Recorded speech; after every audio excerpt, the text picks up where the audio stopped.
आज मैन्योर और फर्टिलाइज़र के बीच में फ़र्क देखते हैं कि मैन्योर क्या होते हैं और फर्टिलाइज़र एक्चुअल में है क्या, और दोनों के बीच में मेन फ़र्क क्या है।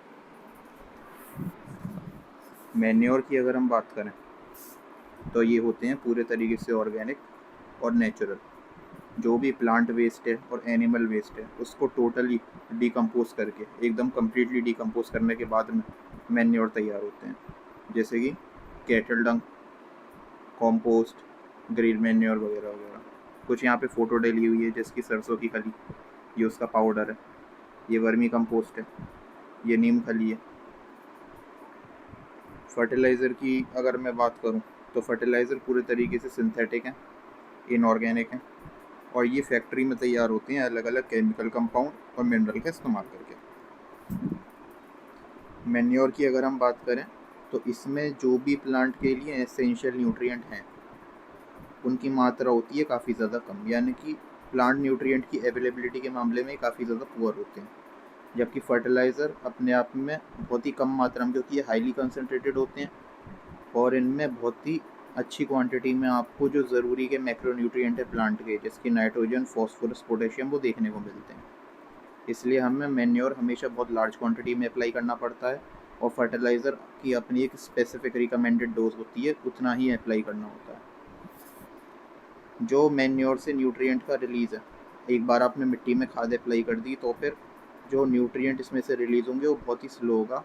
क्यों? क्योंकि मैन्योर फर्दर मिट्टी में जाने के बाद जो सॉइल माइक्रोब्स हैं वो उसको फर्दर तोड़ेंगे और प्लांट्स के लिए अवेलेबल करेंगे एब्जॉर्प्शन के लिए। जबकि जो फर्टिलाइज़र है वो आपका पानी में सॉल्यूबल होता है। अब पानी में सॉल्यूबल है तो कैपिलरी वाटर के साथ रेडिली अवेलेबल रहता है प्लांट्स की एब्जॉर्प्शन के लिए। मैन्योर की अगर मैं बात करूँ, सॉइल हेल्थ को इम्प्रूव करेगा। जो सॉइल की फिजिकल कैरेक्टरिस्टिक्स है उसको इम्प्रूव करता है। जैसे कि ऑर्गेनिक मैटर की मात्रा बढ़ेगी मिट्टी में, तो मिट्टी में ऑर्गेनिक मैटर की जब मात्रा बढ़ेगी तो उससे होगा क्या, वाटर एब्जॉर्प्शन बढ़ जाएगा, जो बल्क डेंसिटी है वो कम हो जाएगी, एरिएशन इम्प्रूव होगा, सॉइल पोरोसिटी बढ़ेगी।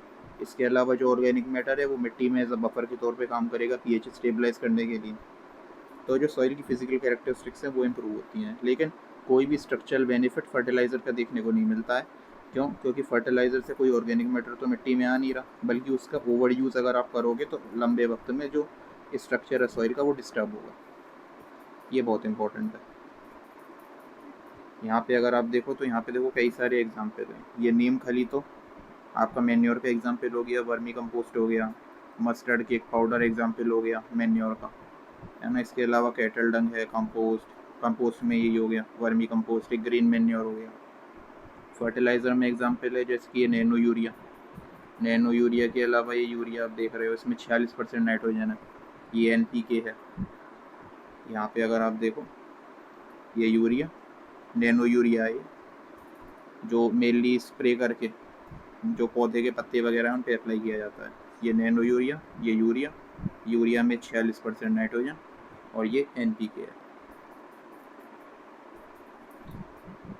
आगे बात करें, ये देखो ये मैन्योर में काउडंग मैन्योर दे रखी है, ये फर्टिलाइज़र में सिंगल सुपर फॉस्फेट है। जो मैन्योर है उसको प्रिपेयर करना काफ़ी ज़्यादा ईजी है। आपके पास में आपका फील्ड होगा या जो भी आपकी एग्रीकल्चर साइट है वहाँ पे आप क्या कर सकते हैं, ऑन साइट यानी कि साइट पर ही कोई कंपोस्टिंग पिट तैयार कर सकते हैं। उसमें सारा का सारा वेस्ट डालने के बाद ऊपर से मिट्टी वगैरह से कवर कर देना है और ये आपका तैयार हो जाएगा कुछ महीनों में। लेकिन केमिकल फर्टिलाइज़र केवल और केवल जो केमिकल प्लांट्स होते हैं, इंडस्ट्रियल प्लांट होते हैं, जैसे कि यारा वगैरह का है, तो वहीं पे मेरे लिए तैयार होते हैं बड़ी बड़ी फैक्ट्रीज में और इंडस्ट्रियल प्लांट में। इन्हें हम खुद से नहीं बना सकते खेत पर। जो मैन्योर है उनको हैंडल करना काफ़ी ज़्यादा मुश्किल है, क्योंकि ये अपने आप में बहुत ज़्यादा बल्की है, बहुत भारी होते हैं। इसके अलावा ट्रांसपोर्ट करने के लिए बड़े बड़े ट्रैक्टर ट्रॉली हमें चाहिए, और जब आप इसे खेत में अप्लाई करोगे, क्योंकि काफ़ी बड़ी मात्रा में अप्लाई करना पड़ेगा, तो लेबर इंटेंसिव है, काफ़ी ज़्यादा लेबर की रिक्वायरमेंट पड़ती है। फर्टिलाइज़र क्योंकि काफ़ी ज़्यादा कॉम्पैक्ट है, छोटा पैकेट आता है या बोरा वगैरह आएगा, और बहुत ही स्पेसिफिक मात्रा में अप्लाई करना है, हाईली कंसनट्रेटेड है ये, इसलिए इनको स्टोर करना भी काफ़ी ज़्यादा ईजी है। छोटा पैकेट तो कहीं पे भी स्टोर हो जाता है ना, छोटा पैकेट है या फिर छोटे साइज़ का बोरा है, ट्रांसपोर्ट करना भी ईजी, कोई बड़े ट्रैक्टर ट्रॉले की ज़रूरत नहीं है। और प्रिसाइजली अप्लाई करना है आपको किसी भी मशीनरी वगैरह का इस्तेमाल करके। और स्पेशली एक चीज़ बहुत इंपॉर्टेंट कि जो वाटर सॉल्युबल फर्टिलाइजर्स होते हैं उनको तो डायरेक्टली ड्रिप इरीगेशन से भी अप्लाई किया जा सकता है, जिससे 50% तक हमारी जो फर्टिलाइज़र की खपत है वो भी कम हो जाती है और एफिशिएंसी बढ़ जाती है। मैन्योर की अगर हम बात करें तो पौधे के जलने का कोई खतरा नहीं रहता इसमें, क्योंकि अगर थोड़ी सी ज़्यादा मात्रा में भी हम अप्लाई कर देते हैं तो भी मैन्योर में मौजूद ऑर्गेनिक मैटर मिट्टी में एज अ बफर के तौर पर ही काम करेगा, तो पौधे को कोई भी नुकसान नहीं है। लेकिन फर्टिलाइज़र में अगर हम मात्रा बढ़ाते हैं तो वो जो पौधा है वो सीधे सीधे जल जाता है। और इसके अलावा जो लीचिंग है फर्टिलाइज़र की पानी के साथ में, क्योंकि पानी भी 3 तरीके का होता है, जिसकी हाइग्रोस्कोपिक वाटर है, ग्रेविटी वाटर है, इसके अलावा जो है कैपिलरी वाटर है। प्लांट्स के लिए जो अवेलेबल वाटर है वो तो केवल कैपिलरी वाटर है। इसके अलावा जितना भी हम पानी इरिगेशन से अप्लाई कर रहे हैं वो क्या होगा, वो आपका ग्रेविटी वाटर के तहत पर्कुलेशन से नीचे चला जाएगा और अपने साथ में सारा फर्टिलाइज़र भी ले जाएगा नीचे, तो ग्राउंड वाटर का भी कंटामिनेशन हो जाता है। इसके अलावा ज़्यादा अप्लाई कर दिया तो पौधे के बर्न होने के भी चांसेस हैं। और इसके अलावा जब सरफेस रन ऑफ की वजह से आसपास की वाटर बॉडी में जब फर्टिलाइज़र जाता है तो यूट्रोफिकेशन देखने को मिलता है। यूट्रोफिकेशन मतलब नेचुरल एजिंग किसी भी लेक की न्यूट्रिएंट एनरिचमेंट की वजह से सरफेस पे एल्गी की ग्रोथ होने लगती है। मैन्योर की बात करें तो बहुत ही ज़्यादा चीप है, अगर आप अपने खेत पे तैयार कर रहे हो तो फ्री है ही है लगभग, नहीं तो अगर कहीं से आप मंगवा भी रहे हो तो भी काफ़ी ज़्यादा सस्ती पड़ेगी। लगभग 50 किलो का कट्टा जो है वो 40-50 रुपये में मिल जाता है।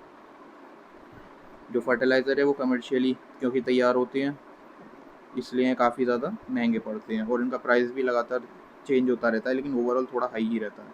बस यहाँ पे ये है कि आपका लेबर की जो मेनली खपत है, वो जो पैसा लगता लेबर हायर करने में, वो आपका यहाँ पे नहीं लगेगा, क्योंकि यहाँ पे इसको हैंडल करना ईजी है, बहुत ही थोड़ी अमाउंट में अप्लाई करना है, वो आप अकेले भी कर सकते हो, ज़्यादा लेबर की ज़रूरत नहीं है।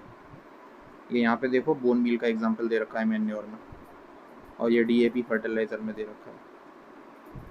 मैन्योर में अगर हम बात करें तो ब्रॉड स्पेक्ट्रम है, मतलब जो छोटे मोटे एलिमेंट्स मिनरल्स की ज़रूरत है वो लगभग हर चीज़ हल्की मात्रा में थोड़ी मात्रा में पूरी हो जाती है, लेकिन किसी भी स्पेसिफिक न्यूट्रिएंट की अगर कमी है पौधे में तो वो आपका पूरा नहीं होगा।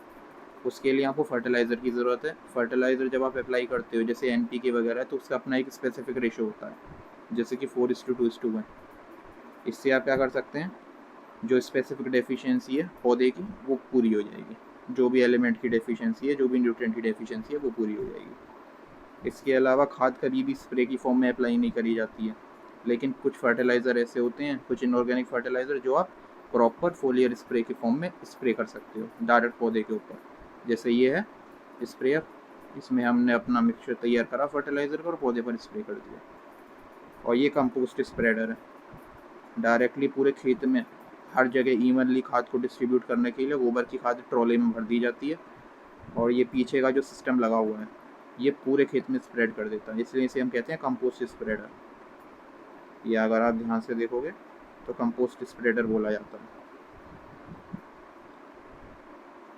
खाद कभी भी हम स्प्लिट डोजेस में अप्लाई नहीं करते, जनरली सारी अप्लाई कर देते हैं फील्ड प्रिपरेशन के टाइम पर, लेकिन हम फर्टिलाइज़र जब अप्लाई करेंगे तो हम हमेशा क्या करते हैं, स्प्लिट डोज में अप्लाई करते हैं, क्योंकि लीचिंग की प्रॉब्लम देखने को मिलती है। इसलिए नाइट्रोजन और फॉस्फोरस फर्टिलाइज़र हमेशा स्प्लिट डोज में अप्लाई किया जाता है। ये आप देखोगे तो ये कंपोस्ट स्प्रेडर का पीछे वाला भाग है जहाँ से खाद जो है वो पूरे खेत में स्प्रेड करी जा रही है, और ये पूरा का पूरा ट्रैक्टर है। ये पीछे के भाग में जो है खाद यहाँ पे रखी जाएगी, पीछे के जो सिस्टम लगा हुआ है वो पूरे खेत में इसको फेंकने का काम करेगा, और ये आगे ट्रैक्टर इस पूरी ट्रॉली को खींच रहा है। तो ये था पूरा का पूरा फर्टिलाइज़र और मैन्योर में फ़र्क।